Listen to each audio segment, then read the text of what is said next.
ಜಾತಿ ಗಣತಿ ವರದಿಗಾಗಿ ಪರ ವಿರೋಧದ ಪೈಪೋಟಿ. ಬ್ರೇಕ್ಫಾಸ್ಟ್ ನೆಪದಲ್ಲಿ ಮತ್ತೆ ಒಂದಾದ ದಲಿತ ಸಚಿವರು.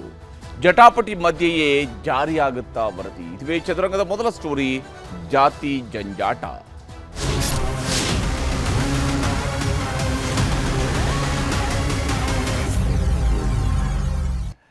ಸಚಿವ ಸಂಪುಟ ಸಭೆಯಲ್ಲಿ ನಿನ್ನೆ ಜಾತಿ ಗಣತಿಯ ಬಗ್ಗೆ ಚರ್ಚೆ ನಡೆಸೋದಕ್ಕಿಂತಲೇ ಕರೆಯಲಾಗಿತ್ತು. ಒಂದೇ ಒಂದು ಅಜೆಂಡಾ ಇಟ್ಕೊಂಡಿದ್ರು, ಅದು ಬಿಟ್ಟು ಬೇರೆ ಯಾವ ಚರ್ಚೆಯೂ ಇರಲಿಲ್ಲ.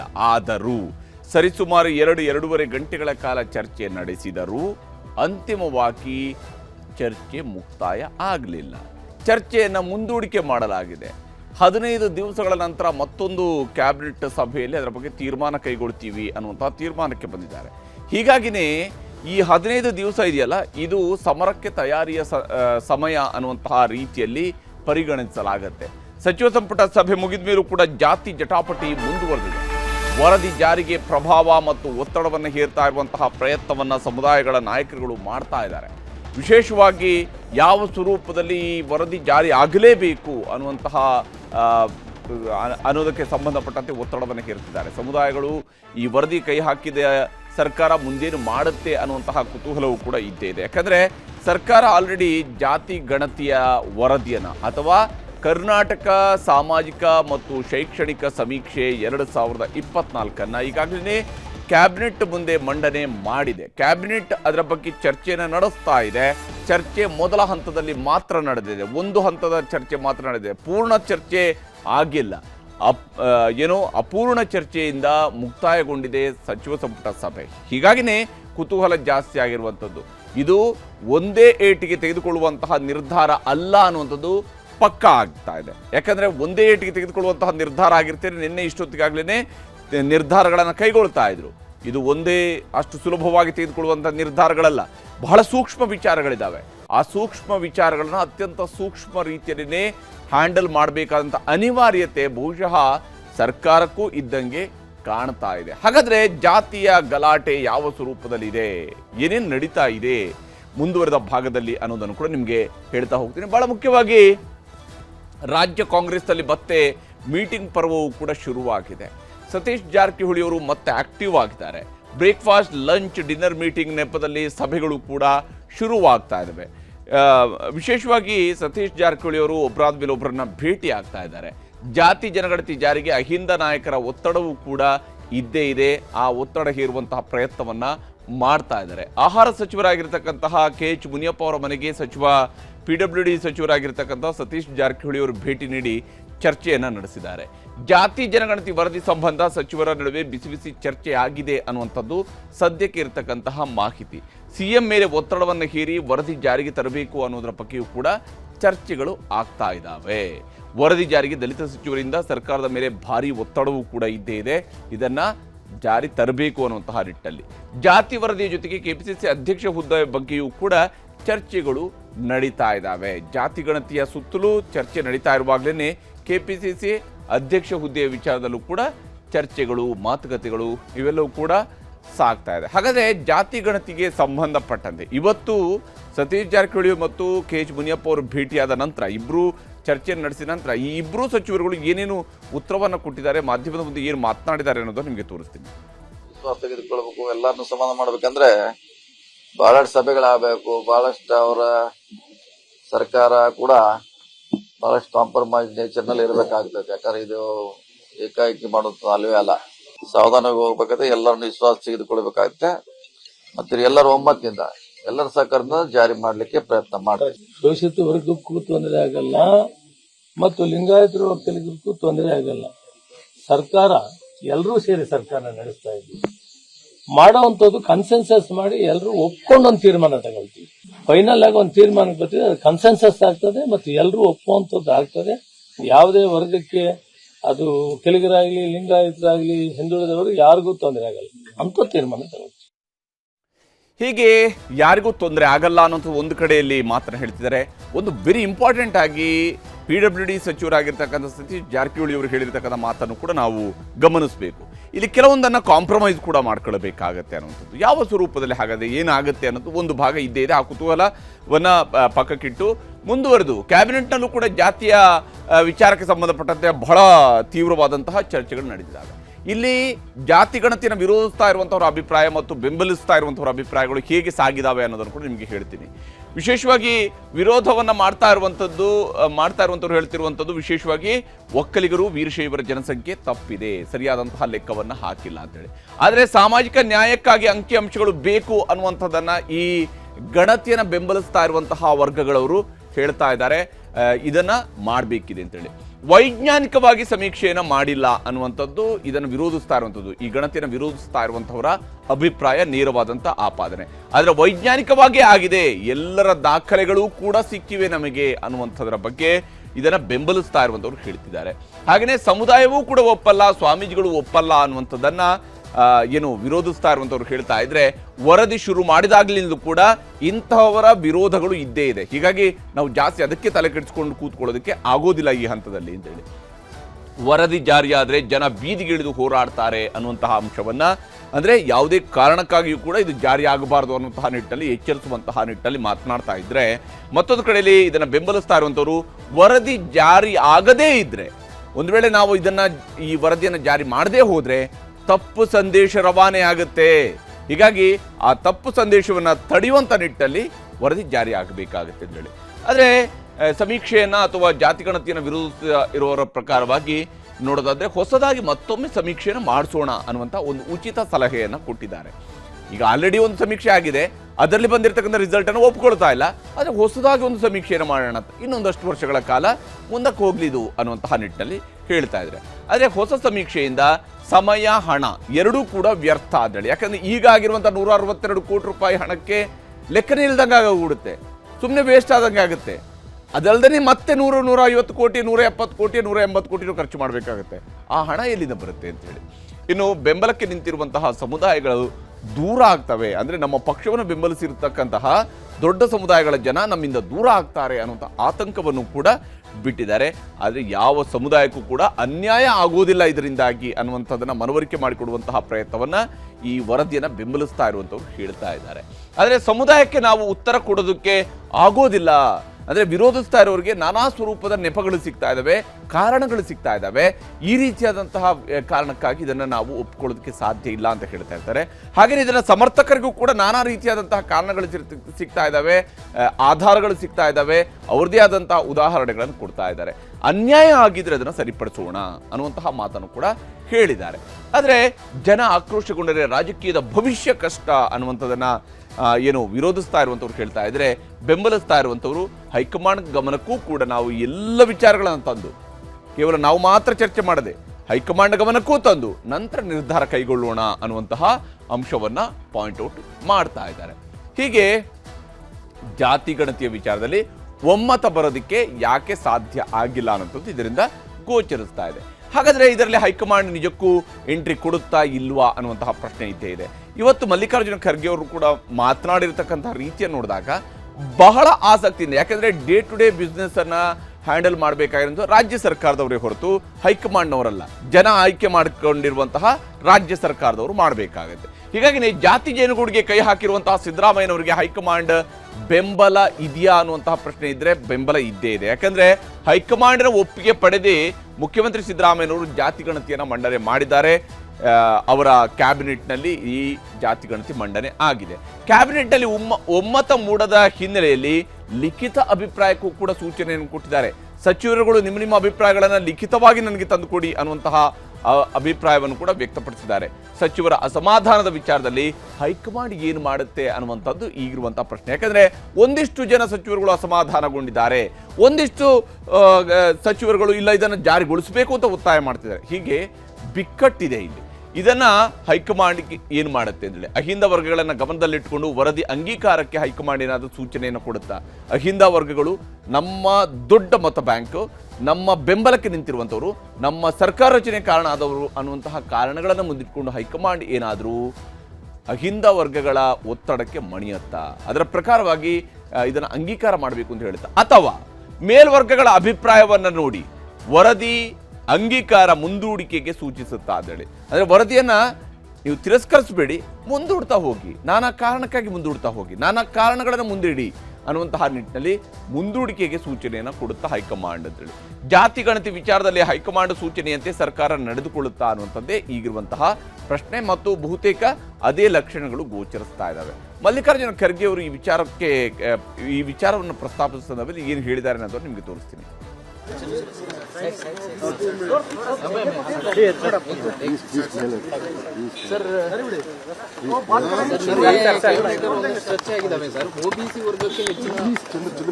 ಅವ್ರಿಗೆ ಲೋಕಲ್ದವ್ರಿಗೆ ಡೆಲ್ಲಿದೊಳಗೆ ನಡೆದಿದ್ದು please you ask local people they will reply you. ಜಾತಿ ಗಣತಿ ಚರ್ಚೆ ಆಗಿದಾವೆ ಸರ್. ಓಬಿಸಿ ವರ್ಗಕ್ಕೆ ಹೆಚ್ಚಿನ ಅವ್ರಿಗೆ ಲೋಕಲ್ದವ್ರಿಗೆ ಡೆಲ್ಲಿದೊಳಗೆ ನಡೆದಿದ್ದು please you ask local people they will reply you. ಜಾತಿ ಗಣತಿ ಎಐಸಿಸಿ ಇಂದ ಕೂಡ ಹಿಂದೆ ರಾಹುಲ್ ಗಾಂಧಿ ಅವರು ಕೂಡ ಅಂದರೆ ನೀವು ಸ್ಥಳೀಯರನ್ನ ಕೇಳಿ, ಇಲ್ಲಿರ್ತಕ್ಕಂಥವ್ರನ್ನ ಕೇಳಿ, ಲೋಕಲ್ ಅವ್ರನ್ನ ಕೇಳಿ. ನೀವು ನಮ್ದು ಏನಿದ್ರು ದಿಲ್ಲಿ ಮ್ಯಾಟ್ರ್ಗಳಿದ್ದರೆ ನಾವು ದಿಲ್ಲಿ ವಿಚಾರಗಳ ಬಗ್ಗೆ ಮಾತಾಡ್ತೀವಿ, ಇದು ಸ್ಥಳೀಯ ವಿಚಾರ, ಇದನ್ನು ನೀವು ನೋಡಿ ಅನ್ನುವಂತಹ ದಾಟಿಯಲ್ಲಿ ಅವರು ಮಾತನಾಡಿದ್ದಾರೆ.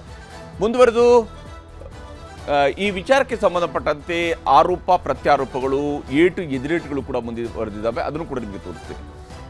ಎಲ್ಲೋ ಕೂತ್ಕೊಂಡು ಸಿದ್ದರಾಮಯ್ಯನ ಮನೆ ಕೂತ್ಕೊಂಡು ಅವ್ರ ಗ್ಯಾಂಗ್ ಕೂತ್ಕೊಂಡು ಅವ್ರು ತಯಾರು ಮಾಡಿರೋ ವರದಿನ ರಾಜ್ಯದ ಜನ ಎಲ್ಲ ಒಪ್ಕೊಬೇಕು ಅಂತ ಹೇಳಿದ್ರೆ ಯಾವ ನ್ಯಾಯ ಇದು? ಎಲ್ಲರೂ ಮಾಡೋದಾದ್ರೆ ಈ ಸರ್ಕಾರ ಏನಕ್ಕೆ ಬೇಕು? ಒದ್ದು ಕಿತ್ತು ಬಿಸಾಕಿ ಸರ್ಕಾರನ ವೇಸ್ಟ್ ಅಲ್ಲ. ಇವರ ಈ ವರದಿ ಮೂಲೆ ಬಿಸಾಕಿ ಅನ್ನೋದು ಅರ್ಥ. ನಾವೇ ಮಾಡ್ತೀರಿ ಅಂದರೆ ಈ ವರದಿಯನ್ನು ಮೂಲೆ ಬಿಸಾಕಿ ಅಂತ ಇಡೀ ಕರ್ನಾಟಕದ ಎಲ್ಲ ಜಾತಿಗಳು ಹೇಳದಂತ ಅಭಿಪ್ರಾಯ ಆಗಿದೆ. ನಿನ್ನೆ ಕ್ಯಾಬಿನೆಟ್ನಲ್ಲಿ ಚರ್ಚೆ ಆಯಿತು, ಅಪೂರ್ಣ ಆಗಿದೆ. ಅದಕ್ಕಿಂತ ಮುಂದಕ್ಕೆ ಹಾಕಿದ್ವಿ, ಮುಂದಿನ ಕ್ಯಾಬಿನೆಟ್ ಮೀಟಿಂಗ್ಗೆ ಚರ್ಚೆ ಆಗಿದೆ. ಬಟ್ ಯಾರು ವಿರೋಧ ಮಾಡಿಲ್ಲ. ಕ್ಯಾಬಿನೆಟ್ ಮೀಟಿಂಗ್ ಇದೆ, ಏನ್ ತೀರ್ಮಾನ ಮಾಡಬಹುದು ಅಂತ ಕೇಳಿದ್ರು. ನಾನು ಹೇಳಿದೆ 4 ಗಂಟೆ ಕರೆದಿರೋ ಕ್ಯಾಬಿನೆಟ್ ಮೀಟಿಂಗ್ ಏನೂ ತೀರ್ಮಾನ ಆಗೋದಿಲ್ಲ, ಇನ್ನೂ 3-4 ವರ್ಷ ಆದ್ರೂ ಇವ್ರೇನು ಮಾಡೋದಕ್ಕೆ ಆಗೋದಿಲ್ಲ. ಕಾರಣ ಏನು ಅಂತ ಹೇಳಿದ್ರೆ ಈ ಮುಖ್ಯಮಂತ್ರಿಗಳಿಗೆ ಇಚ್ಛಾಶಕ್ತಿ ಇಲ್ಲ. ವಿಚಾರ ವಿನಿಮಯ ಮಾಡಿದೀವಿ ಅಷ್ಟೇ, ಪ್ರತಿ ವಿರೋಧ ಮತ್ತೊಂದು ಏನೂ ಇಲ್ಲ. ಸಲಹೆಗಳು ಕೊಟ್ಟಿದ್ದಾರೆ, ಅಷ್ಟು ಬಿಟ್ರೆ ಬೇರೆ ಏನೂ ತೀರ್ಮಾನ ಆಗಿಲ್ಲ. ಹೀಗೇನೆ ಅಪ್ಪ, ಮಗ, ಸೊಸೆ ಮೂರು ಜನ ರಾಜೀನಾಮೆ ಕೊಟ್ಟು ಮತ್ತೆ ಬರ್ಲಿಬೇಕಿದ್ರು ಚುನಾವಣೆ. ಯಾಕೆಂದ್ರೆ ನಮ್ಮನ್ನು ವಿರೋಧಿಸೋದಾದ್ರೆ, ವರದಿನ ವಿರೋಧಿಸೋದಾದ್ರೆ ನಾವು ನಮ್ಮ ಪ್ರದೇಶ ಕುರುಬರ ಸಂಘದಿಂದ ಸವಾಲಾಗ್ತಾ ಇದೀವಿ.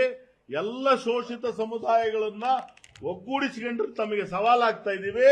ನೀವು 3 ಜನ ರಾಜೀನಾಮೆ ಕೊಟ್ಟು ಎಗೈನ್ ಮತ್ತೆ ಚುನಾವಣೆಗೆ ಬನ್ನಿ, ಗೆದ್ದು ಬನ್ನಿ, ಅವಾಗ ನಿಮ್ಮನ್ನು ಒಪ್ಕೊಂತೀವಿ. ಪ್ರತಿಯೊಂದು ಸಮಾಜದವರು ಕೂಡ ಅವ್ರದೇ ಆತಂಕ ಇದೆ, ಸರಿಯಾಗಿ ಜಾತಿ ಗಣತಿ ಆಗಿಲ್ಲ ಅಂತ ತುಮಕೂರು ಸ್ವಾಮಿಯವರು ಕೂಡ ಹೇಳಿದ್ದಾರೆ. ಆದ್ರಿಂದ ಸಿದ್ದರಾಮಯ್ಯ ಸರ್ ಹೇಳಿದ್ದಾರೆ, ಪ್ರತಿಯೊಬ್ಬರಿಗೂ ಕೂಡ ಜಾತಿ ಗಣತಿಯಿಂದ ಒಳ್ಳೇದಾಗಬೇಕೇ ಹೊರತು ಯಾವುದೇ ಒಂದು ಸಮುದಾಯ ಸಮಾಜಕ್ಕೆ ಜಾತಿ ಗಣತಿಯಿಂದ ತೊಂದರೆ ಆಗೋದು ಬೇಡ ಅಂತ. ಸೊ ಆದ್ರಿಂದ ಎಲ್ಲರೂ ಕಾದು ನೋಡೋಣಂತೆ. ಹೀಗೆ ಸಾಕಷ್ಟು ವಿಚಾರಗಳು ಇಲ್ಲಿ ಚರ್ಚೆ ಆಗ್ತಾ ಇದ್ದಾವೆ. ಪರ ವಿರೋಧ ಬಹಿರಂಗವಾಗಿ ಸರ್ಕಾರದ ಸಚಿವರುಗಳು ಯಾರು ಕೂಡ ಇಲ್ಲ, ನಾವು ಇದನ್ನು ವಿರೋಧಿಸ್ತಾ ಇದ್ದೀವಿ, ಇದು ಸರಿ ಇಲ್ಲ ಅಂತ ಹೇಳ್ತಾ ಇಲ್ಲ. ಬದಲಿಗೆ ನಾವು ಎಲ್ಲವನ್ನು ಚರ್ಚೆ ಮಾಡ್ತಾ ಇದ್ದೀವಿ ಅಂದರೆ, ಆದರೆ ಆಂತರಿಕವಾಗಿ ಅವರು ಅವರದೇ ಆದಂತಹ ವಿರೋಧಗಳನ್ನು, ಆಕ್ಷೇಪಗಳನ್ನು, ಅಸಮಾಧಾನವನ್ನು ಮತ್ತು ತಮ್ಮ ಜಾತಿಗಳ ವಿಚಾರಕ್ಕೆ ಸಂಬಂಧಪಟ್ಟಂತೆ ಇರುವಂತಹ ಅಭಿಪ್ರಾಯಗಳನ್ನು ವ್ಯಕ್ತಪಡಿಸುವಂಥ ಕೆಲಸವನ್ನು ಮಾಡ್ತಾ ಇದ್ದಾರೆ. ಆದರೆ ಬಹಿರಂಗವಾಗಿ ಬಂದಂತಹ ಸಂದರ್ಭದಲ್ಲಿ ಇಲ್ಲ, ನಮ್ಮಲ್ಲಿ ಯಾವುದೇ ಭಿನ್ನಾಭಿಪ್ರಾಯಗಳಿಲ್ಲ, ಆದರೆ ಚರ್ಚೆ ಮಾಡ್ತಾ ಇದ್ದೀವಿ, ನೋಡ್ತಾ ಇದ್ದೀವಿ ಅನ್ನುವಂತಹ ಮಾತುಗಳನ್ನು ಕೇಳ್ತಿದ್ದಾರೆ. ಆದರೆ ಅಂತಿಮವಾಗಿ ಏನು ತೀರ್ಮಾನಕ್ಕೆ ಇವರು ಬರ್ತಾರೆ ಅನ್ನುವಂಥದ್ದನ್ನು ನಾವೀಗ ಕಾಯಲೇಬೇಕು. ಯಾಕಂದರೆ ಕನಿಷ್ಠ 15 ದಿವಸಕ್ಕೆ ಮುಂದೂಡಿಕೆ ಮಾಡಿದ್ದಾರೆ. ಅವತ್ತೇ ಇತ್ಯರ್ಥ ಆಗುತ್ತೆ ಅಂತೇಳಿ ಅರ್ಥ ಅಲ್ಲ. ಅವತ್ತಿಂದಲೂ ಮತ್ತೆ ಮುಂದಕ್ಕೆ ಹೋಗ್ಬೋದು. ಅದು 1 ತಿಂಗಳು ಹೋಗುತ್ತಾ, 15 ದಿವಸ ಹೋಗುತ್ತಾ, 1 ವಾರ ಹೋಗುತ್ತಾ, ಒಂದೇ ದಿನದಲ್ಲಿ ತೀರ್ಮಾನ ಕೈಗೊಳ್ತಾರ, ನೋಡಬೇಕಾಗಿದೆ. ಎರಡನೇ ಸುದ್ದಿ ಕಡೆಗೆ ಹೋಗೋಣ. ಜನಿವಾರ ಕಾಶಿದಾರಕ್ಕೂ ಎಂಟ್ರಿ ಇಲ್ವಾ? ಎಡವಟ್ಟು ಮಾಡಿಕೊಂಡು ಕ್ಷಮೆ ಕೇಳಿದರೆ ಆಯ್ತಾ? ಜನಿವಾರಕ್ಕೆ ಕೈ ಹಾಕಿದರೆ ಉಳಿದವರುಂಟೆ? ಇದುವೇ ಚದುರಂಗದ ಎರಡನೇ ಸ್ಟೋರಿ, ಜನಿವಾರ ಜಟಾಪಟಿ.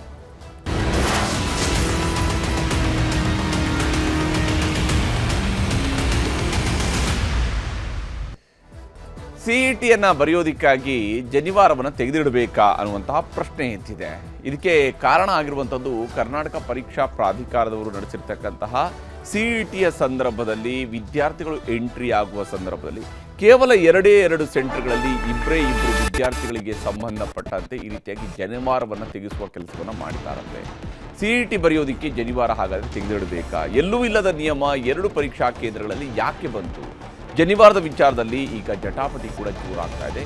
ಯಾವ ಕಾರಣಕ್ಕಾಗಿ, ಯಾವ ನಿಯಮದ ಆಧಾರದ ಮೇಲೆ, ಯಾವ ಉದ್ದೇಶಕ್ಕಾಗಿ ಜನಿವಾರವನ್ನು ತೆಗೆದಿಡಿಸುವಂತಹ ಕೆಲಸವನ್ನು ಮಾಡಿದ್ರು ಅನ್ನುವಂತಹ ಪ್ರಶ್ನೆ ಸಹಜವಾಗಿಯೇ ಮೂಡುತ್ತೆ. ಮತ್ತು ತೀರಾ ಈ ರೀತಿಯಾಗಿ ಜನಿವಾರವನ್ನು ತೆಗೆಸಿ ಇಡೋದ್ರಿಂದಾಗಿ ಪರೀಕ್ಷಾ ಸಿಬ್ಬಂದಿ ಯಾವ ನಿಯಮವನ್ನು ಪಾಲನೆ ಮಾಡ್ಕೊ ಹೋಗಿದ್ದಾರೆ? ಪರೀಕ್ಷಾ ಪ್ರಾಧಿಕಾರ ಏನಾದರೂ ಹೇಳಿತ್ತಾ? ಸರ್ಕಾರ ಏನಾದರೂ ಆದೇಶವನ್ನು ಮಾಡಿತ್ತಾ? ಅಥವಾ ಕೇವಲ 2 ಸೆಂಟರ್ಗಳಿಗೆ ಮಾತ್ರ ಅನ್ವಯ ಆಗುವಂತೆ ಈ ರೀತಿಯಂಥ ತೀರ್ಮಾನವನ್ನು ಕೈಗೊಳ್ಳೋದಕ್ಕೆ ಕಾರಣ ಆಗಿದ್ದು ಯಾರು ಅನ್ನುವಂತಹ ಪ್ರಶ್ನೆ ಇದ್ದೇ ಇದೆ. ಇಲ್ಲಿ ಜನಿವಾರದ ಜಟಾಪಟಿ ಶುರುವಾಗಿರುವಂಥದ್ದು ಕೇವಲ 2 ಸೆಂಟರ್ಗಳಲ್ಲಿ, ಬೀದರ್ ಮತ್ತು ಶಿವಮೊಗ್ಗ ಜಿಲ್ಲೆಗಳಿಗೆ ಸಂಬಂಧಿಸಿರುವಂಥ 2 ಪರೀಕ್ಷಾ ಕೇಂದ್ರಗಳಲ್ಲಿ ಮಾತ್ರ ಜನಿವಾರವನ್ನು ತೆಗೆದಿಟ್ಟು ಬನ್ನಿ ಅಂತ ಹೇಳ್ಕೊಂಡು ಹೇಳಿದ್ದಾರೆ. ಆದರೆ ಏನಾಗಿದೆ, ಘಟನೆ ಏನು ಅನ್ನೋದು ನಿಮಗೆ ಮೊದಲಿಗೆ ವಿವರಿಸ್ತೀನಿ. ಜನಿವಾರದ ವಿಚಾರಕ್ಕೆ ಸಂಬಂಧಪಟ್ಟಂತೆ ನಡೀತಾ ಇರುವಂಥದ್ದು ಒಂದು ಗುಂಪಾ ಬಳಿಯ ಸ್ಫೂರ್ತಿ ಕಾಲೇಜು ಕೇಂದ್ರ, ಬೀದರ್ನಲ್ಲಿರುವಂತಹ ಸ್ಫೂರ್ತಿ ಕಾಲೇಜಿನ ಪರೀಕ್ಷಾ ಕೇಂದ್ರ ಮತ್ತು ಶಿವಮೊಗ್ಗದಲ್ಲಿ ಆದಿಚುಂಚನಗಿರಿ ಕಾಲೇಜಿನ ಪರೀಕ್ಷಾ ಕೇಂದ್ರ, ಈ 2 ಕೇಂದ್ರಗಳಲ್ಲಿ ಈ ರೀತಿಯಾಗಿ ವಿದ್ಯಾರ್ಥಿಗಳನ್ನು ನಿಲ್ಲಿಸುವಂತಹ ಕೆಲಸವನ್ನು ಮಾಡಲಾಗಿದೆ. ಜನಿವಾರ ತೆಗೆಯೋದಕ್ಕೆ ವಿದ್ಯಾರ್ಥಿ ಮೇಲೆ ಒತ್ತಡವನ್ನು ಬೀದರ್ನಲ್ಲಿ ಹೇರಿದ್ದಾರೆ. ಆ ವಿದ್ಯಾರ್ಥಿಯ ಜನಿವಾರನ ತೆಗೆದಿಡಬೇಕು ಅಂತ ತಿಳ್ಕೊಂಡು ಒತ್ತಡವನ್ನು ಹೇರಿದ್ದಾರೆ. ಆದರೆ ಶಿವಮೊಗ್ಗದಲ್ಲಿ ಜನಿವಾರ ಮತ್ತು ಕಾಶಿದಾರ ತೆಗೆದು ಬರೋದಕ್ಕೆ ತಾಕೀತನ್ನು ಮಾಡಿದರು. ಎರಡೂ ಕೂಡ ಜನಿವಾರ ಮತ್ತು ಕಾಶಿದಾರ ಕಟ್ಟಿಕೊಂಡಿರುವಂಥ ಅಥವಾ ಕೊರಳಿಗೆ ಹಾಕಿರುವಂಥ ಕಾಶಿದಾರವನ್ನು ತೆಗೆದಿಡಬೇಕು, ಹಾಗೆಯೇ ಜನಿವಾರವನ್ನು ಕೂಡ ತೆಗೆದಿಡಬೇಕು ಅಂತ ಹೇಳಿದ್ರಂತೆ. ಇನ್ನು ಬೀದರ್ನಲ್ಲಿ ಜನಿವಾರ ತೆಗೆಯೋದಕ್ಕೆ ವಿದ್ಯಾರ್ಥಿ ಶುಚಿವೃತ್ ನಿರಾಕರಿಸಿದ್ದಾನೆ. ಇಲ್ಲ ಅದು ನನ್ನ ನಂಬಿಕೆ, ನಾನು ತೆಗೆದಿಡೋದಕ್ಕೆ ಆಗೋದಿಲ್ಲ ಅಂತೇಳಿ ಶುಚಿವೃತ್ ನಿರಾಕರಿಸಿದ್ದಾನೆ. ಆದರೆ ಶಿವಮೊಗ್ಗದಲ್ಲಿ ಅಭಿಜ್ಞಾ ಅನ್ನುವಂಥ ವಿದ್ಯಾರ್ಥಿ ಜನಿವಾರ ತೆಗೆಯೋದಕ್ಕೆ ಅವರು ಸೂಚನೆಯನ್ನು ಕೊಟ್ಟಾಗ ಆಯಿತು, ಎಕ್ಸಾಮ್ ಮುಖ್ಯ ಇದೆ, ಸೊ ಆಯಿತು ನೀವು ಹೇಳಿದ್ದನ್ನು ಕೇಳ್ಕೊಳ್ತೀನಿ ಅನ್ನೋಂಥ ನಿಟ್ಟಿನಲ್ಲಿ ಆತ ಅದನ್ನು ತೆಗೆದು ಇರಿಸಿದ್ದಾನೆ. ಆದರೆ ಜನಿವಾರ ತೆಗೆಯೋದಿಲ್ಲ ಅಂದಿದ್ದಕ್ಕೆ ಎಕ್ಸಾಮ್ನಿಂದ ಶುಚಿವೃತ್ತನನ್ನು ಹೊರಗಡೆ ಕಳಿಸಿದ್ದಾರೆ. ಎಲ್ಲಿ? ಬೀದರ್ನಲ್ಲಿ ಈ ವಿದ್ಯಾರ್ಥಿಯನ್ನು ಎಕ್ಸಾಮ್ ಹಾಲ್ನಿಂದಲೇ ಹೊರಗಡೆ ಕಳಿಸಿದ್ದಾರೆ. ಆದರೆ ಶಿವಮೊಗ್ಗದಲ್ಲಿ ಸಿಬ್ಬಂದಿ ವಿರುದ್ಧ ಏರು ಧ್ವನಿಯಲ್ಲೇ ವಿದ್ಯಾರ್ಥಿಗಳು ಆಕ್ಷೇಪವನ್ನು ವ್ಯಕ್ತಪಡಿಸಿದ್ದಾರೆ. ಈ ರೀತಿಯಾಗಿ ನೀವು ಜನಿವಾರ ತೆಗೆಸೋದು ಯಾಕೆ ಅಂತೇಳಿ ವಿದ್ಯಾರ್ಥಿಗಳು ಪ್ರಶ್ನೆಯನ್ನು ಮಾಡಿದ್ದಾರೆ. ಶಿವಮೊಗ್ಗದಲ್ಲಿ ಮುಂದುವರೆದು ಅವರ ಪೋಷಕರು ಕೂಡ ಪ್ರಶ್ನೆ ಮಾಡಿದ್ದಾರೆ. ಇನ್ನು ಬೀದರ್ನಲ್ಲಿ ಬ್ರಾಹ್ಮಣ ಮಹಾಸಭಾದಿಂದ CMಗೆ ದೂರನ್ನು ಕೊಡುವಂಥದಕ್ಕೆ ಬೇಕಾಗಿ ಒಂದು ದೂರಿನ ಪತ್ರವನ್ನು ಬರೆದಿದ್ದಾರೆ ಮುಖ್ಯಮಂತ್ರಿಯವರಿಗೆ ಕಳಿಸ್ಕೊಡೋದಕ್ಕೆ. ಇನ್ನು ಶಿವಮೊಗ್ಗದಲ್ಲಿ ಬ್ರಾಹ್ಮಣ ಮಹಾಸಭಾದವರು ಜಿಲ್ಲಾಧಿಕಾರಿಯವರನ್ನ ಭೇಟಿಯಾಗಿ ಅವ್ರಿಗೂ ಕೂಡ ದೂರನ್ನು ಸಲ್ಲಿಸಿದ್ದಾರೆ. ಈ ರೀತಿಯಾಗಿ ನಮ್ಮ ಸಮುದಾಯಕ್ಕೆ ಅವಮಾನ ಮಾಡತಕ್ಕಂಥ ಅಥವಾ ಅವಮಾನಿಸುವಂತಹ, ಜಾತಿಯನ್ನು ನಿಂದಿಸುವಂತಹ ಪ್ರಯತ್ನವನ್ನು ಮಾಡಲಾಗಿದೆ ಅನ್ನುವಂಥದ್ದನ್ನು ಹೇಳಿದ್ದಾರೆ. ಇಲ್ಲಿ ಜನಿವಾರದ ಜಟಾಪಟಿ ನಡೆದಿರುವಂಥದ್ದು ಯಾವ ಸ್ವರೂಪದಲ್ಲಿ ಅಂತೇಳಿ ನಾವು ನೋಡ್ತಾ ಹೋದಾಗ ಮೇಲ್ನೋಟಕ್ಕೆ ಗೋಚರಿಸ್ತಾ ಇರುವಂಥದ್ದು ಸಿಬ್ಬಂದಿಯ ಉಡಾಫೆ. CET ಪರೀಕ್ಷಾ ಕೇಂದ್ರಗಳೇನಿದ್ದಾವೆ ಆ ಪರೀಕ್ಷಾ ಕೇಂದ್ರದಲ್ಲಿದ್ದಂತಹ ಸಿಬ್ಬಂದಿಗಳು ಉಡಾಫೆ. ಯಾಕಂದರೆ ಎಂಜಿನಿಯರಿಂಗ್ ಕನಸು ಕಂಡಿದ್ದಂತಹ ವಿದ್ಯಾರ್ಥಿಗೆ ಬಾಗಿಲಲ್ಲೇ ನಿರಾಸೆ ಇವತ್ತು ಕಾಡಿತ್ತು. ಈ ಎಕ್ಸಾಮ್ ನಡೆಯುವಂಥ ಸಮಯದಲ್ಲಿ ಆತನಿಗೆ ಬಾಗಿಲಲ್ಲೇ ನಿರಾಸೆ ಆಯಿತು. ಯಾಕಂದರೆ ಆತನಿಗೆ ಒಳಗೆ ಹೋಗೋದಕ್ಕೆ ಅವಕಾಶವನ್ನು ಕೊಡಲಿಲ್ಲ.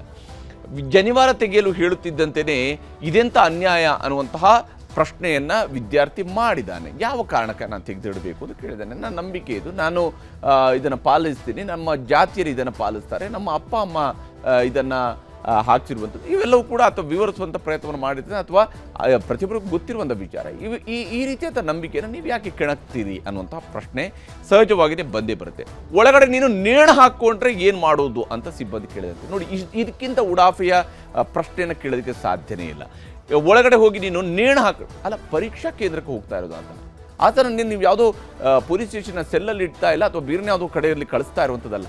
ಆತ ಹೋಗಿರುವಂಥದ್ದು ಪರೀಕ್ಷಾ ಕೇಂದ್ರಕ್ಕೆ. ಪರೀಕ್ಷಾ ಕೇಂದ್ರಕ್ಕೆ ಜನಿವಾರ ಹಾಕ್ಕೊಂಡು ಹೋಗುತ್ತೆ. ಆ ಜನಿವಾರವನ್ನು ಇದನ್ನು ಬಳಸ್ಕೊಂಡು ನೀನು ನೇಣು ಹಾಕ್ಕೊಂಡ್ರೆ ಏನು ಮಾಡೋದು? ಈ ರೀತಿಯಾಗಿಯೂ ಕೂಡ ಇಷ್ಟೊಂದು ಉಡಾಫೆಯಿಂದ ಒಬ್ಬ ಸಿಬ್ಬಂದಿ ಮಾತಾಡ್ತಾರೆ ಅಂತ ಹೇಳಿದ್ರೆ ಇವರೆಲ್ಲ ಯಾವ ಸ್ವರೂಪದಲ್ಲಿ ಇವರು ಶಿಕ್ಷಣವನ್ನು ಪಡೆದಿರ್ತಾರೆ, ನಂತರ ಯಾವುದೋ ಒಂದು ಉದ್ಯೋಗಕ್ಕೆ ಸೇರಿರ್ತಾರೆ, ಆ ಯಾವ ಅರ್ಹತೆಯ ಆಧಾರದಲ್ಲಿ ಇವರು ಉದ್ಯೋಗಕ್ಕೆ ಬಂದಿದ್ದಾರೆ ಅನ್ನೋಂಥ ಪ್ರಶ್ನೆ ಮೂಡುತ್ತೆ. ಜನಿವಾರ ತೆಗಿಲಿಲ್ಲ ಅಂದರೆ ಪರೀಕ್ಷೆಗೆ ಬಿಡೋದಿಲ್ಲ ಅಂತೇಳಿ ಸಿಬ್ಬಂದಿ ಹೇಳಿದ್ರಂತೆ. ಹಾಗಾದರೆ ನಿಯಮ ಇತ್ತಾ ಇಲ್ವಾ ಅನ್ನೋಂಥ ಒಂದು ಅಂಥ ನಿಯಮ ಇತ್ತು ಅಂತ ಹೇಳಿದರೆ ಅದನ್ನು ಹಾಲ್ ಟಿಕೆಟ್ನಲ್ಲಿ ಮೆನ್ಷನ್ ಮಾಡಬೇಕು. ಇಲ್ಲ CET ಎಕ್ಸಾಮ್ಗಳಿಗೆ ಸಂಬಂಧಪಟ್ಟಂತೆ CETಗೆ ಸಂಬಂಧಪಟ್ಟಂಥ ಪ್ರತಿಯೊಂದನ್ನು ಕೂಡ ಅವರ ಬ್ರೋಷರ್ನಲ್ಲಿ ಮೆನ್ಷನ್ ಮಾಡಿದ್ದಾರೆ. ಆ ಬ್ರೋಷರಲ್ಲಿ ಇರಬೇಕು. ಅದ್ಯಾವುದೂ ಇಲ್ಲ ಅಂತ ಹೇಳಿದರೆ ನೀವು ಎಲ್ಲಿಂದ ಈ ರೀತಿಯಂಥ ನಿಯಮವನ್ನು ಜಾರಿಗೆ ತರಿಸ್ತೀರಿ ಅಂತ. ಆಗಿರುವಂಥ ನೋವು, ಅನ್ಯಾಯದ ವಿರುದ್ಧ ಕಣ್ಣೀರಿಟ್ಟಿದ್ದಾರೆ ಶುಚಿವೃತ್ ಕುಟುಂಬಸ್ಥರು. ಯಾಕಂದರೆ ಸಹಜವಾಗಿದೆ, ಮಗನಿಗೆ ಎಕ್ಸಾಮ್ ಬರೆಯೋಕ್ಕೆ ಬಿಟ್ಟಿಲ್ಲ. ಯಾಕೆ ಬಿಟ್ಟಿಲ್ಲ ಅಂತ ಕೇಳಿದರೆ, ಇಲ್ಲ ಜನಿವಾರ ಹಾಕೊಂಡು ಹೋಗಿದ್ದಾನೆ ಅದಕ್ಕಾಗಿ ಬಿಟ್ಟಿಲ್ಲ ಅಂದರೆ ಈ ರೀತಿಯಾದಂಥ ಒಂದು ಕಾರಣವೂ ಕೂಡ ಇರುತ್ತಾ ಅಂಥೇಳಿ ಆಶ್ಚರ್ಯ ಆಗುತ್ತೆ. ಅದನ್ನು ಕುಟುಂಬದವರು ಮಾತನಾಡಿದ್ದಾರೆ. ಅವ್ರು ಏನು ಹೇಳಿದ್ದಾರೆ ಅನ್ನೋದು ನಿಮಗೆ ತೋರಿಸ್ತೀನಿ. ಎಕ್ಸಾಮ್ ಇತ್ತು ಮ್ಯಾಥ್ಸಿಂದು. ನಾನು ಸೆಂಟರಿಗೆ 9:50 ಹೋದ್ರೆ ಈ ಜನಿವಾರ ನೋಡಿ ಅಲೌ ಮಾಡಿಲ್ಲ ಸರ್. ಅವ್ರಂದ್ರು ಕಟ್ ಮಾಡ್ಕೊಂಡು ತೆಕ್ಕೊಂಡು ಬಾ, ಹಾಗೆ ನಿಮ್ಗೆ ಅಲೌ ಮಾಡ್ತೇವೆ ಅಂತಂದ್ರೆ ನಾನು ಅಂದೆ ಸರ್, ಹಿಂಗೆ ನಮ್ಮದು ಪದ್ಧತಿಯಲ್ಲಿ ತೆಗಿಲಿಕ್ಕೆ ಬರಲ್ಲ, ಇದು ಕಟ್ ಮಾಡ್ಕೊಂಡು ಬರ್ಲಿಕ್ಕೆ ಬರಲ್ಲ, ನೀವು ಫುಲ್ ಚೆಕ್ ಮಾಡಿ, ಇದಕ್ಕೆ ಚೆಕ್ ಮಾಡಿ ಆಗಿ ಮೇಕೆ ಬಿಡಿ. ನಾನು ರಿಕ್ವೆಸ್ಟ್ ಮಾಡಿದೆ ಸರ್, ಅವ್ರು ಜಸ್ಟ್ ಅದನ್ನು ಬಿಟ್ಟಿಲ್ಲ ಸರ್. ಹಂಗೆ 45-50 ಮಿನಿಟ್ಸ್ ರಿಕ್ವೆಸ್ಟ್ ಮಾಡಿದ್ರು ಅವ್ರು ಕೇಳಿಲ್ಲ ಸರ್.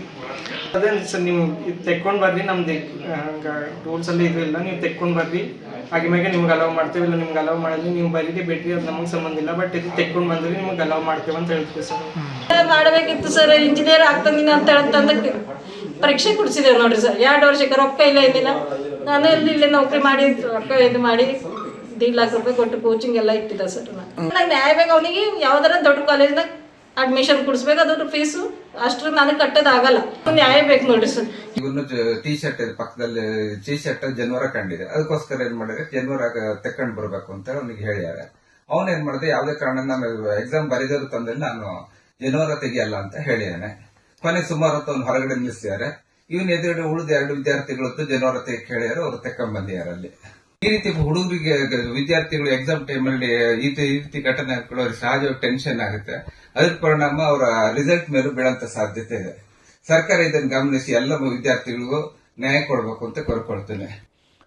ಇಲ್ಲಿ ವಿದ್ಯಾರ್ಥಿ ಎಕ್ಸಾಮಿನೇಷನ್ ಸೆಂಟರ್ಗೆ ಬರುವಂಥ ಸಂದರ್ಭದಲ್ಲಿ ಆತನಿಗಿರುವಂಥ ಟೆನ್ಷನ್, ಯಾಕಂದರೆ CETಯಲ್ಲಿ ಬರೆಯುವಂತಹ ಮಕ್ಕಳು ಬರೆಯುವಂಥದ್ದು ಅಲ್ಲಿರುವಂತಹ OMR ಶೀಟ್ಗಳಲ್ಲಿ ಗುರುತು ಹಾಕುವಂಥದ್ದಕ್ಕಿರುವಂಥದ್ದು, ನೇರವಾಗಿ ಆನ್ಸರನ್ನು ಅಷ್ಟರಲ್ಲಿ ಮಾತ್ರ ಬರಿಬೇಕು, ಅದರ ಟೆನ್ಷನ್ ಇರ್ತಾರೆ. ಅದರ ಮಧ್ಯೆ ಈ ರೀತಿಯಾಗಿ ಈಗ ನಿಯಮಗಳು ಕೆಲವೊಂದು ವಿಚಾರಗಳಲ್ಲಿ ಇಂಥ ಆರ್ನಮೆಂಟ್ಸ್ ಹಾಕೊಂಡು ಬರೋಂಗಿಲ್ಲ, ಅಥವಾ ಇಂತಹ ಉಡುಗೆ ಇಲ್ಲ, ಫುಲ್ ಸ್ಲೀವ್ ಹಾಕಾಗಿಲ್ಲ, ಹಾಫ್ ಸ್ಲೀವ್ ಮಾತ್ರ ಹಾಕೊಂಡು, ಇವೆಲ್ಲ ನಿಯಮಗಳಲ್ಲಿದ್ದಾವೆ. ಆ ನಿಯಮವನ್ನು ಮೊದಲೇ ಗೊತ್ತಿರುತ್ತೆ, ವಿದ್ಯಾರ್ಥಿಗಳಿಗೆ ಗೊತ್ತಾಗಿರುತ್ತೆ. ಆದರೆ ಸಡನ್ನಾಗಿ ಯಾವುದೋ ಒಂದು ಪರೀಕ್ಷಾ ಕೇಂದ್ರಕ್ಕೆ ಬಂದಾಗ ಟೀ ಶರ್ಟ್ನಲ್ಲಿ ಜನಿವಾರ ಕಾಣ್ತು, ಹಾಗಾಗಿ ಜನಿವಾರ ತೆಗೆದಿಡು ಅಂತ ಹೇಳಿದರೆ ಯಾವ ರೀತಿಯಾದಂತಹ ಸಿಬ್ಬಂದಿ ಇಲ್ಲಿ ಕೆಲಸ ಮಾಡ್ತಾ ಇರ್ತಾರೆ, ಅಥವಾ ಇವರು ನಿಜಕ್ಕೂ ಕೂಡ ನಮ್ಮ ನಡುವೆ ಕೆಲಸ ಮಾಡ್ತಾ ಇರುವಂಥ ಸಿಬ್ಬಂದಿ, ಅಥವಾ ಬೇರೆಲ್ಲಿಂದಾದರೂ ಬಂದಿರುವಂಥದ್ದು ಅಂತೇಳಿ, ಆಕಾಶದಿಂದ ಏನಾದರೂ ಉದುರು ಬಿದ್ರಾ ಇಲ್ಲಿಗೆ ಅಂತ ಹೇಳುವಂಥದ್ದು ಅನುಮಾನ ಬರುತ್ತೆ. ಆ ರೀತಿಯಾಗಿಯೂ ಕೂಡ ವರ್ತಿಸಿದ್ದಾರೆ. ಇಲ್ಲಿ CMಗೆ ಬ್ರಾಹ್ಮಣ ಮಹಾಸಭಾದವರು ದೂರನ್ನು ಕೊಟ್ಟಿದ್ದಾರೆ. CET ಸಿಬ್ಬಂದಿ ವರ್ತನೆಯ ವಿರುದ್ಧ ಬ್ರಾಹ್ಮಣ ಮಹಾಸಭಾ ಪ್ರತಿಭಟನೆಯನ್ನು ವ್ಯಕ್ತಪಡಿಸಿದೆ. CM ಸಿದ್ದರಾಮಯ್ಯನವರಿಗೆ ಪತ್ರ ಬರೆದು ಆಕ್ರೋಶವನ್ನು ಕೂಡ ಹೊರಹಾಕಿದ್ದಾರೆ. ಬ್ರಾಹ್ಮಣ ವಿದ್ಯಾರ್ಥಿಗಳ ಜನಿವಾರ ಕಾಶಿದಾರ ತೆಗೆಸಿದ್ದು ಖಂಡನೀಯ ಅನ್ನುವಂತಹ ಅಂಶವನ್ನು ಕೂಡ ಉಲ್ಲೇಖ ಮಾಡಿದ್ದಾರೆ. ತೀರ್ಥಹಳ್ಳಿ ಮತ್ತು ಬೀದರ್ನಲ್ಲಿ ಆದಂತಹ ಘಟನೆಗಳು ತಮ್ಮ ಸಮಾಜಕ್ಕೆ ಮಾಡಿರ್ತಕ್ಕಂಥ ಅವಮಾನ ಅಂತ ಹೇಳ್ಕೊಂಡು ಅದನ್ನು ಪರಿಗಣಿಸಿದ್ದಾರೆ. ಮತ್ತು ಬ್ರಾಹ್ಮಣ ಮುಖಂಡರು ಈ ಘಟನೆಗಳನ್ನು ಖಂಡಿಸ್ತಾ ಇದ್ದೀವಿ ಅನ್ನುವಂತಹ ಅಂಶವನ್ನು ಕೂಡ ಹೇಳಿದ್ದಾರೆ. ಸರ್ಕಾರ ಸಿಬ್ಬಂದಿಯನ್ನು ವಜಾ ಮಾಡಬೇಕು, ಬೇಷರತ್ತು ಕ್ಷಮೆ ಯಾಚಿಸಬೇಕು ಅನ್ನುವಂಥ ಒತ್ತಾಯವನ್ನು ಕೂಡ ಇದೇ ಸಂದರ್ಭದಲ್ಲಿ ಮಾಡಿದ್ದಾರೆ. ಇಂಥ ಘಟನೆಗಳು ಮತ್ತೊಮ್ಮೆ ಮರುಕಳಿಸದಂತೆ ಎಚ್ಚರಿಕೆ ವಹಿಸಬೇಕು ಅನ್ನುವಂಥದ್ದನ್ನು, ಈ ಸೂಚನೆಯನ್ನು ನೀವು ಎಲ್ಲ ಸರ್ಕಾರದವರು ಎಲ್ಲರಿಗೂ ಕೂಡ ಕೊಡಬೇಕು ಅನ್ನುವಂಥದ್ದನ್ನು ಕೂಡ ಒತ್ತಾಯ ಮಾಡಿದ್ದಾರೆ. ಹಾಗಾದರೆ ಬ್ರಾಹ್ಮಣ ಮಹಾಸಭಾದವರು ಏನು ಹೇಳ್ತಿದ್ದಾರೆ ಅನ್ನೋದು ನಿಮಗೆ ತೋರಿಸ್ತೀನಿ. ನೇಣು ಹಾಕೊಳ್ಳೋವರೆಗೂ ನೀವು ಅಲ್ಲಿ ಇನ್ಸ್ಪೆಕ್ಷನ್ ಮಾಡೋದಿಲ್ವ? ಅಲ್ಲಿ ನಿದ್ರೆ ಮಾಡ್ತಾ ಇರ್ತೀರಾ ನೀವು? ಯಾತಕ್ಕೋಸ್ಕರ ನೀವು ಅದನ್ನು ಒಂದು ಜನಿವಾರ ತೆಗೆಸಿದ್ರಿ? ಹಾಗಿದ್ರೆ ಎಷ್ಟೋ ಜನ ಗಂಡು ಮಕ್ಕಳು ಉಡ್ದಾರ ಹಾಕ್ಕೊಂಬರ್ತಾರೆ, ಆ ಉಡ್ದಾರವನ್ನು ತೆಗೆಸ್ರಿ, ಅದರಲ್ಲೂ ನೇಣು ಹಾಕೊಂಡ್ಬಿಡ್ತಾರೆ. ಎಷ್ಟು ದರ್ಪದಿಂದ ನೀವು ಮಾಡ್ತಾ ಇದ್ದೀರಾ ಅಧಿಕಾರಿಗಳು? ಎಷ್ಟೋ ಜನ ಒಳ್ಳೆ ಅಧಿಕಾರಿಗಳು ಇರ್ತಾರೆ, ಹೆಣ್ಮಕ್ಳು ಪಾಪ ಬರ್ತಾರೆ, ಗೌರವವಾಗಿ ಅವರು ವೇಲನ್ನು ಹಾಕ್ಕೊಂಡು ಬರ್ತಾರೆ. ಹಾಗಿದ್ರೆ ವೇಲ್ ಹಾಕ್ಕೊಂಡು ಬಂದವ್ರಿಗೆ ನೀವು ಇದನ್ನು ನೇಣು ಹಾಕ್ಕೊಂಡ್ಬಿಡ್ತೀರಾ ಇಲ್ಲಿ? ಅದಕ್ಕೋಸ್ಕರ ನಾವು ನಿಮ್ಮನ್ನು ವೇಲ್ ತೆಗಿರಿ ಅಂತಕ್ಕಂಥ ದರ್ಪ ನಿಮ್ಮಲ್ಲಿ ಇದೆಯಾ? ಯಾರು ನಿಮ್ಗೆ ಅಧಿಕಾರ ಕೊಟ್ಟರು? ಮತ್ತು ಆಯಿತು, ಜನಿವಾರ ಅವನು ಹಾಕ್ಕೊಂಡ್ರೆ ನೇಣು ಹಾಕೊಂಡ್ಬಿಡ್ತಾನೆ. ಹಾಗಿದ್ರೆ ನೀವು ಅಲ್ಲಿ ಮೇಲ್ವಿಚಾರಕರಲ್ವ ಅಂದರೆ ಅವನು ನೇಣು ಹಾಕೊಳ್ಳೋವರೆಗೂ ನೀವು ಅಲ್ಲಿ ಇನ್ಸ್ಪೆಕ್ಷನ್ ಮಾಡೋದಿಲ್ವ? ಅಲ್ಲಿ ನಿದ್ರೆ ಮಾಡ್ತಾ ಇರ್ತೀರಾ ನೀವು? ಯಾತಕ್ಕೂ ಹೀಗೆ ಒಂದು ಕಡೆಯಲ್ಲಿ ಬ್ರಾಹ್ಮಣ ಮಹಾಸಭಾದವರು ಆಕ್ರೋಶವನ್ನು ವ್ಯಕ್ತಪಡಿಸಿದ್ದಾರೆ. ಮತ್ತೊಂದು ಕಡೆಯಲ್ಲಿ ಈ ವಿಚಾರಕ್ಕೆ ಸಂಬಂಧಪಟ್ಟಂತೆ ಸರ್ಕಾರವು ಕೂಡ ಆಕ್ಟಿವ್ ಆಗಿದೆ, ಸಿಬ್ಬಂದಿಯನ್ನು ಸಸ್ಪೆಂಡ್ ಮಾಡುವಂತಹ ಭರವಸೆಯನ್ನು ಕೂಡ ಕೊಟ್ಟಿದೆ. ಸಚಿವರು ಮತ್ತು ಶಾಸಕರು ಕೂಡ ಪ್ರಕರಣವನ್ನು ಖಂಡಿಸಿದ್ದಾರೆ. ಇಂಥದ್ದೊಂದು ಘಟನೆ ನಡೆದಿರೋದನ್ನು, ಜನಿವಾರ ಜಟಾಪಟಿ ಜೋರಾಗ್ತಾ ಇದ್ದಂತೆ ಶಿಕ್ಷಣ ಇಲಾಖೆಯು ಕೂಡ ಆಕ್ಟಿವ್ ಆಗಿದೆ. ಉನ್ನತ ಶಿಕ್ಷಣ ಇಲಾಖೆ ಅಂಡರಲ್ಲಿ ಇದು ಬರುತ್ತೆ. ಹೀಗಾಗಿ ಜನಿವಾರ ಕಾಶಿದಾರ ತೆಗೆಯುವುದಕ್ಕೆ ಕಾರಣರಾದಂತಹ ಅಧಿಕಾರಿಯನ್ನು ಸಸ್ಪೆಂಡ್ ಮಾಡೋದಕ್ಕೂ ಕೂಡ ಸೂಚನೆಯನ್ನು ಕೊಟ್ಟಿದ್ದಾರೆ. ಯಾವ ಅಧಿಕಾರಿ ಇದನ್ನು ಹೇಳಿದಾರೋ ಅಂಥವ್ರನ್ನ ಸಸ್ಪೆಂಡ್ ಮಾಡಬೇಕು ಅಂತೇಳಿ ಅಧಿಕಾರಿ ಮೇಲೆ ಕ್ರಮದ ಮೂಲಕ ಸರ್ಕಾರದಿಂದ ಡ್ಯಾಮೇಜ್ ಕಂಟ್ರೋಲ್ ಮಾಡುವಂತಹ ಪ್ರಯತ್ನವೂ ಕೂಡ ನಡೀತಾ ಇದೆ. ಇದರ ಜೊತೆಗೇ ಮಾರ್ಗಸೂಚಿಗಳ ಬಗ್ಗೆಯೂ ಕೂಡ ಸ್ಪಷ್ಟನೆಯನ್ನು KEA ಕೂಡ ಕೊಟ್ಟಿದೆ. ಕರ್ನಾಟಕ ಪರೀಕ್ಷಾ ಪ್ರಾಧಿಕಾರ ಈಗ ಆಗಿರ್ತಕ್ಕಂಥ ಪ್ರಮಾದಕ್ಕೆ ವಿಷಾದವನ್ನು ವ್ಯಕ್ತಪಡಿಸಿದೆ. ಈ ರೀತಿಯಾಗಿ ಜನಿವಾರವನ್ನು ತೆಗೆಸಿರುವಂತಹ ಕ್ರಮಕ್ಕೆ ಬ್ರಾಹ್ಮಣ ಸಮುದಾಯಕ್ಕೆ ಕೆಇಎನವರು ಕ್ಷಮೆ ಕೂಡ ಕೇಳಿದ್ದಾರೆ ಈ ಒಂದು ಘಟನೆಗೆ ಸಂಬಂಧಪಟ್ಟಂತೆ. ಪರೀಕ್ಷೆ ಬರೆಯದಿದ್ರೂ ಕೂಡ ರ್ಯಾಂಕ್ ಕೊಡುವಂಥ ಅವಕಾಶ ಇದೆ, ಆ ನಿಯಮ ಇದೆ. ಯಾಕಂದರೆ ಅವರು ರೋಲ್ ನಂಬರ್ ಎಂಟ್ರಿ ಆಗಿರುತ್ತೆ. ಅದರ ಆಧಾರದ ಮೇಲೆ ಬೀದರ್ ವಿದ್ಯಾರ್ಥಿ ಗಣಿತ ಪರೀಕ್ಷೆ ಬರೆಯದಿದ್ರೂ ಕೂಡ ಆತನಿಗೆ ರ್ಯಾಂಕನ್ನು ಕೊಡ್ತೀವಿ. ಯಾಕಂದರೆ ಆತನ ಮಾರ್ಕ್ಸ್ ಆಧಾರದಲ್ಲಿ ಆ ರ್ಯಾಂಕನ್ನು ಅಲಾಟ್ ಮಾಡಲಾಗುತ್ತೆ. ಮುಂದೆ ಇಂತಹ ಘಟನೆ ಆಗದಂತೆ ಕಠಿಣ ಮಾರ್ಗಸೂಚಿಗೆ ತೀರ್ಮಾನವನ್ನು ಕೂಡ ಕೈಗೊಂಡಿದೆ ಕೆಇಎ ಕಾರ್ಯದರ್ಶಿಗಳಾಗಿರುವಂಥ ಪ್ರಸನ್ನ ಅವರು ಮಾತನಾಡಿದರೆ ತೋರಿಸಿ. ಆ ವಿದ್ಯಾರ್ಥಿ ಎಕ್ಸಾಮ್ ಬರ್ದಿಲ್ಲ ಸರ್, ಹೇಗೆ ಸರ್ ಅವ್ರಿಗೆ ನ್ಯಾಯ ಹೇಗೆ ದೊರಕಿಸ್ಕೊಡ್ಬೋದು? ಅಲ್ಲ ಅದೇನೆ, ಈಗ ನೋಡಿ ನಮ್ಮಲ್ಲಿ ಅಗ್ರಿಕಲ್ಚರು, ವೆಟರ್ನರಿ, ನರ್ಸಿಂಗು ಇದಕ್ಕೇನು ಪ್ರಾಬ್ಲಮ್ ಇಲ್ಲ. ಅವನಿಗೆ CS ಮಾಡಬೇಕು ಅಂತ ಇದ್ರದ್ದು. ಇಂಜಿನಿಯರಿಂಗ್ ರ್ಯಾಂಕಿಗೆ ಮ್ಯಾಥ್ಸ್ ನಮ್ಮಲ್ಲಿ ಕಂಪಲ್ಸರಿ. ಅದಕ್ಕೇ ನಾವು DC ರಿಪೋರ್ಟ್ ತಗೊಂಡು ನಮ್ಮ ಉಸ್ತುವಾರಿ ನಮ್ಮ ಉನ್ನತ ಶಿಕ್ಷಣ ಇಲಾಖೆ ಸಚಿವರು ಹೇಳಿದ್ದಾರೆ, ವಿದ್ಯಾರ್ಥಿಗೆ ನಾವು ಅನ್ಯಾಯ ಬೇರೆಯವರು ಏನು ಗಲಾಟೆ ಮಾಡ್ತಾರೆ ಅದು ಇದು ಅವ್ರವ್ರದ್ದು ಬೇರೆ ಬೇರೆ ಸ್ವಾರ್ಥ ಇರುತ್ತೆ, ನಮ್ಮದು ಫೋಕಸ್ ಓನ್ಲಿ ವಿದ್ಯಾರ್ಥಿಗಳು. ಹಾಗಾಗಿ ಈಗ ಒಂದು ಶಿವಮೊಗ್ಗದಲ್ಲಾಗಿರೋ ಅಂತ ಮುಂದೆಂದೂ ಮರುಕಳಿಸಲ್ಲ ಅಂತ ಘಟನೆ ನಾವು ಭರವಸೆ ಕೊಡ್ತೀವಿ. ಎರಡನೇದು ಬೀದರಲ್ಲಾಗಿರೋ ಒಂದು ಮ್ಯಾಥ್ಸಿಂದ ಪರೀಕ್ಷೆ ಬರೆದಿಲ್ಲ, ಅವನಿಗೆ ನಾವು ಹೆಂಗೆ ನ್ಯಾಯ ಕೊಡ್ಬೋದು ಅದ್ರ ಬಗ್ಗೆ DC ರಿಪೋರ್ಟ್ ಬರ್ತಿದ್ದಂಗೆ ಇನ್ನು ನಮಗೆ ಸಮಯ ಸಾಕಷ್ಟಿದೆ ನಾವು ರ್ಯಾಂಕ್ ಕೊಡುವಂಥದ್ದಕ್ಕೆ. ಅದರೊಳಗಡೆ ನಾವೊಂದು ತೀರ್ಮಾನ ಮಾಡಿ ವಿದ್ಯಾರ್ಥಿಗೆ ನಾವು ಅನುಕೂಲ ಮಾಡಿ ಕೊಡ್ತೀವಿ. ಹೀಗೆ ಅಂತಿಮವಾಗಿ ವಿದ್ಯಾರ್ಥಿಗೆ ಯಾವುದೇ ರೀತಿಯಂಥ ತೊಂದರೆ ಆಗದಂತೆ ನೋಡ್ಕೊಳ್ತೀವಿ ಅನ್ನೋಂತಹ ಭರವಸೆ ಕೆಇಎಯಿಂದ ಸಿಕ್ಕಿದೆ. ಆದರೆ ನಿಜಕ್ಕೂ ಸಿಬ್ಬಂದಿ ಈ ರೀತಿಯಾದಂತಹ ವರ್ತನೆ ಯಾವ ಕಾರಣಕ್ಕಾಗಿ ಬಂದಿದೆ ಮತ್ತು ನಿಜಕ್ಕೂ ಇವರು ಯಾವ ಉದ್ದೇಶದಿಂದ ಜನಿವಾರವನ್ನು ತೆಗೆಸುವಂಥ ಕೆಲಸವನ್ನು ಮಾಡಿದ್ರು ಅಂತ ನಿಯಮ ಎಲ್ಲಾದರೂ ಇತ್ತ ಇವರಿಗೆ, ಅಥವಾ ಇವರು ಬೇರೆನೆಲ್ಲಿಂದಾದರೂ ಓದ್ಕೊಂಡು ಬಂದು ಈ ರೀತಿಯಾದಂತಹ ನಿಯಮವನ್ನು ಪಾಲನೆ ಮಾಡೋಕ್ಕೆ ಹೋದ್ರಾ, ಇದು ಗೊತ್ತಾಗಬೇಕಾಗಿರೋದು. ಇದಾಗಿತ್ತು ಇವತ್ತಿನ ಚದುರಂಗ. ನಮಸ್ಕಾರ.